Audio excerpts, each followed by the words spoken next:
SIR হবে কি হবে না তা নিয়ে এখন রাজনৈতিক মহলে জোর বিতর্ক। কোনো দলের দাবি এসআইআর করা যাবে না, আবার কোনো রাজনৈতিক দলের দাবি এসআইআর করে যারা অবাঞ্ছিত ভোটার তাদেরকে বাদ দিতে হবে। কিন্তু এসআইআর করার জন্য যে ন্যূনতম কাগজপত্রের প্রয়োজন, এই বানভাসী মানুষদের আছে সেই কাগজপত্র?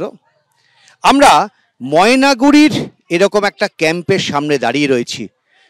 সার দিয়ে একের পর এক ঘর, যেখানে সব হারানো মানুষগুলো এই মুহূর্তে রয়েছে। আমরা একটু তাদের কাছে জানার চেষ্টা করি কতটুকু কাগজপত্র সঙ্গে নিয়ে আসতে পেরেছেন তারা। ঘর বাড়ির কি অবস্থা এই মুহূর্তে? বান ভাঙে যাওয়ার পরে আমাদের বাড়িতে পুরো কুড়ো হয়ে গেছে। এখন যে থাকবো কোথায়, বসবো কোথায়, তারও ব্যবস্থা নেই। আমাদের আগে বান বানানো হবে, তারপরে আমাদের ঘর বাড়ি ঠিক করে দিবে, এটাই আমরা চাচ্ছি।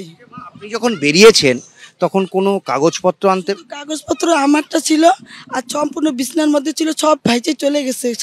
এমনিতে আমাদের বাড়িতে কোনো আনার সুযোগে পাই নাই। না, শুধু কয়েকটা পাইছি।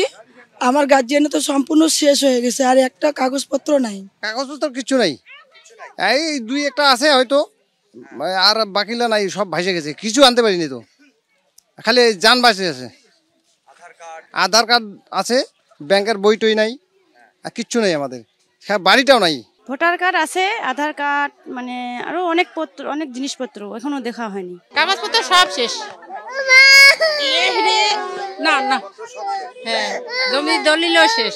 আমার আধার কার্ডটা এখন টেকন সব চলে গেছে, পাইনি, সব চলে গেছে, পাইনি।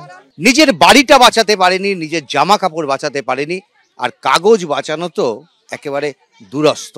ফলে এই অবস্থায় যদি এসআইআর হয়, আর যে কাগজপত্র নির্বাচন কমিশন চাইবেন সেগুলো যদি তারা জোগাড় করতে না পারেন, তাহলে কি হবে? এর মধ্যেও এই প্রশ্ন কিন্তু উঠছে।